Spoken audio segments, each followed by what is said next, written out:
안녕하세요. 일신사입니다.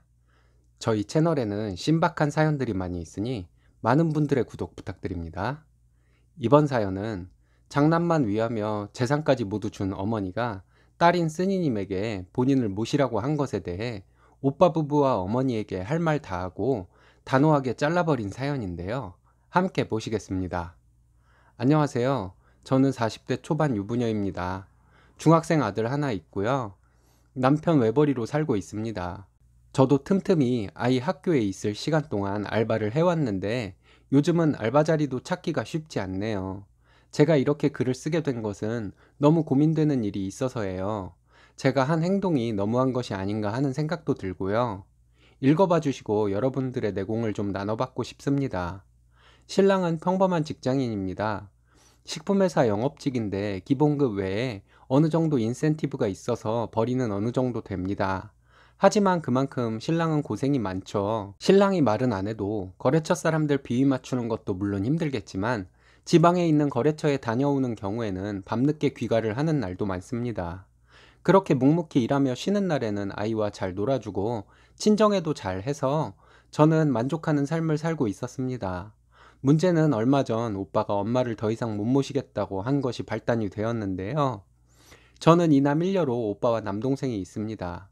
아버지는 3년 전에 돌아가셨습니다. 친정은 재산이 꽤나 있었는데 저 결혼할 때 혼수 정도 해주었습니다. 오빠는 부모님이 살던 집을 물려받았고 그 자리에 아버지께서 집도 새로 지어주시고 오빠네가 부모님을 모시고 그 집에서 살았습니다. 오빠는 그 집 외에 부모님이 가지고 계시던 아파트 한 채도 물려받았습니다. 제 남동생은 결혼할 때 부모님으로부터 아파트 한 채를 받았습니다. 이런 것에 저는 별 불만 없이 살아왔습니다. 워낙에 어려서부터 남존여비 의식이 강한 엄마 밑에서 자라서 그런 것일 수도 있겠지만 남편이 성실하고 아이 하나 키우며 어느 정도 저축도 할 수 있는 상황이니 그럭저럭 만족하며 살았습니다. 윗세대 분들은 어떨지 모르겠지만 저희 세대만 해도 어릴 때 저처럼 남자 형제만 있는 친구들은 집에서 예쁨을 많이 받고 있다는 얘기를 많이 들었습니다. 딸이 부모님에게 예쁨을 받는다는 것이 저에게는 생소하기만 했었는데요. 제가 중고등학교 때 학원 끝나고 집에 가면 엄마는 냉장고에 있는 반찬을 꺼내서 밥을 차려주고 오빠나 남동생은 밤에 학원에서 돌아오면 계란 후라이라도 해주었습니다. 이런 것에도 저는 그냥 그런가 보다 했습니다. 제가 오빠와 싸우면 엄마는 "인연이 어딜 오빠한테 덤벼?" 하며 저만 혼냈었고, 동생과 제가 싸우면 "인연이 동생한테 하는 짓 좀 봐" 하며 저를 혼냈습니다. 성인이 되고 난 후에 오빠는 자기 처자식만 아는 사람이어서 그리 친하게 지내지 못했습니다. 하지만 동생은 매형인 신랑과 많이 친해서 지금도 자주 보는 사이입니다. 어려서부터 저희 오빠는 공부를 잘했습니다. 사람이 자기밖에 모르긴 하지만 부모님은 장남이 공부도 잘하니 늘 장남장남하며 사셨습니다. 오빠는 인서울 4년제 중에서도 스카이 바로 아래 학교를 나왔고 졸업 후에 여의도에 있는 금융회사에 취직을 했습니다. 그런 오빠는 항상 부모님의 자랑이었습니다. 동생도 아들이고 막내라 어느 정도 예쁨은 받고 자랐지만 어렸을 적부터 지금까지 부모님의 사랑은 항상 오빠 차지였습니다. 이런 사연글들을 보면 명절에 시댁에 가기 싫다거나 친정에 빨리 가고 싶은데 못 간다는 하소연 글이 많이 보이는데 저는 그런 글들이 실상 마음에 와닿지가 않습니다. 그냥 시댁에서만 명절을 보내고 싶은 마음입니다. 시부모님은 아들만 있는 집에 명랑씩씩한 며느리가 들어왔다며 모든 것을 제 위주로 생각해 주시는 분들입니다. 시동생도 형수인 저를 많이 존중해 주는 사람이고요. 그에 비해 친정에 가면 엄마는 장남인 오빠와 장손인 조카 자랑만 합니다. 조카가 영재 교육을 받는다며 무슨 천재인 듯이 말하고 오빠는 무슨 큰 기업 회장님인 것처럼 말을 합니다. 놀러나 다니며 호텔 커피숍에서 아이 친구 엄마들이랑 사진을 찍어 SNS에 자랑글 올리는 새언니가 미워도 제가 뭐라고 하면 남들이 질투나서 제가 그런다고 할까봐 아무 말도 하지 못했습니다. 그리고 제가 나서서 새언니에게 뭐라고 하면 엄마는 저에게 난리를 칠 것이 분명했고요. 엄마가 오빠를 그렇게 키웠고 새언니를 그렇게 길들였는데 제가 거기에 대고 뭐라고 할 수도 없는 노릇 아니겠어요? 아버지가 돌아가시고 나서 엄마가 장남장남 하는 것이 더 심해진 것 같아요. 같이 사는 조카들은 오냐오냐 하며 뭘 해도 예쁘다 하면서 외손주인 우리 아이에게는 예쁘다 소리 한 번도 하지 않았습니다. 이 점은 남편도 서운했는지 저에게 친정엄마가 좀 너무하신다는 식으로 빙빙 돌려서 저에게 말한 적이 있습니다. 이렇게 살아왔지만 저는 어려서부터 적응이 되어 있었는지 그리 큰 불만은 없었습니다. 근데 작년에 사건이 하나 생기면서 분란이 일어나기 시작했습니다.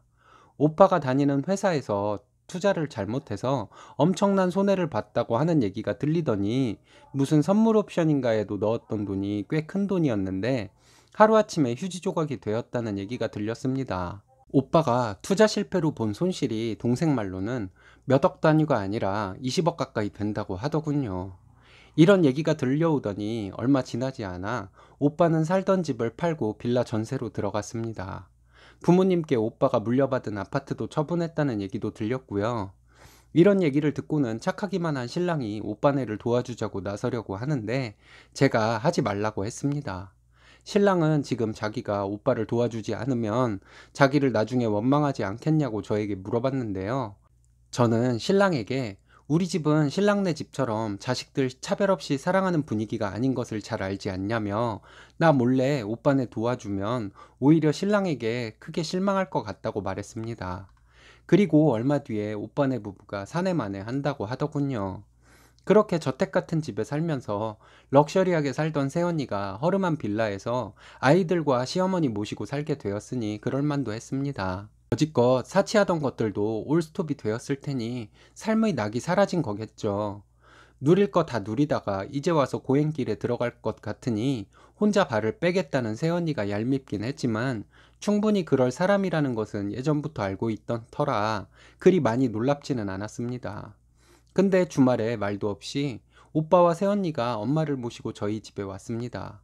와서 오빠가 하는 말이 자기네 집이 좁아서 엄마를 모시고 있기가 힘드니 앞으로는 제가 엄마를 모시고 있으라고 하더군요. 동생네는 애가 어려서 엄마를 모시고 살기 힘들다면서요. 오빠와 새언니는 딸도 자식인데 우리 집은 아이도 다 컸고 하니 그렇게 하라고 하더군요. 저는 너무 화가 났습니다. 저는 오빠와 새언니에게 그렇게 못한다고 했습니다. 엄마의 억누름으로 어릴 적부터 자기에게 기 한 번 펴지 못한 제가 대번에 그렇게 나오니 오빠는 놀란 눈치더군요. 엄마는 저에게 인연전연하면서 딸이라는 년이 엄마를 모시고 살 수도 있는 것이 아니냐며 엄마가 저를 어떻게 키웠는데 이렇게 야멸치게 엄마 모시는 것을 거절할 수 있냐고 했습니다. 그 말에 저는 아들만 알고 딸은 아빠가 들여온 자식처럼 키웠다고 대답했습니다. 거기에다가 오빠에게 유산도 다 주었고 볼 때마다 장남장남하며 오빠와 새언니를 싸고 돌았으니 오빠에게 끝까지 의지하시라고 했습니다. 새언니가 저에게 이래서 어른들이 아들 하나보다며 딸은 키워봐야 하나도 필요 없다고 비꼬는 식으로 말을 하더군요.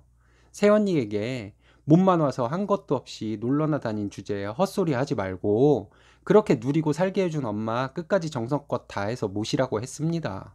그리고 새언니에게 없는 집에서는 필요할 때만 시어머니 모시고 필요 없어지면 이렇게 버리라고 가르치냐고 해버렸어요.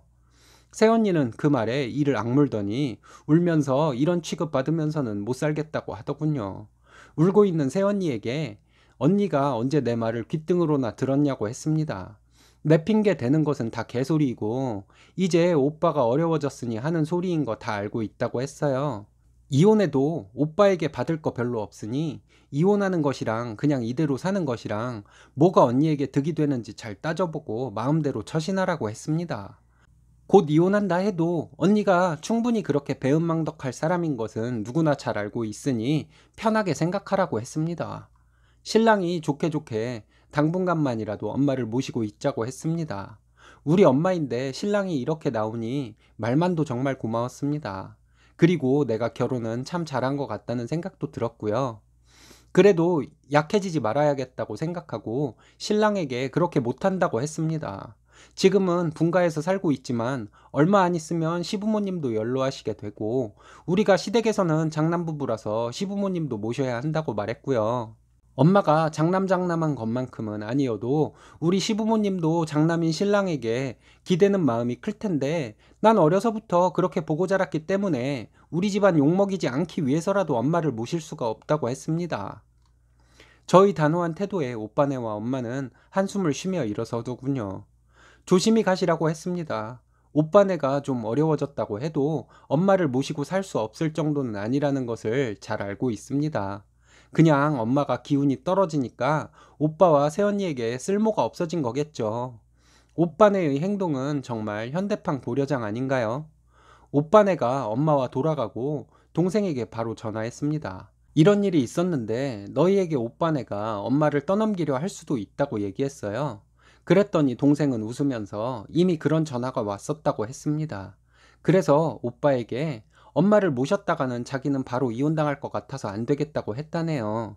그러면서 동생이 하는 말이 단호하게 자른 거 잘했다고 하며 나중에 오빠네가 정 엄마 모시기 어려운 상황이 된다면 자기라도 모실 테니 걱정 말라고 하더군요. 그리고 정신없이 며칠이 지났네요.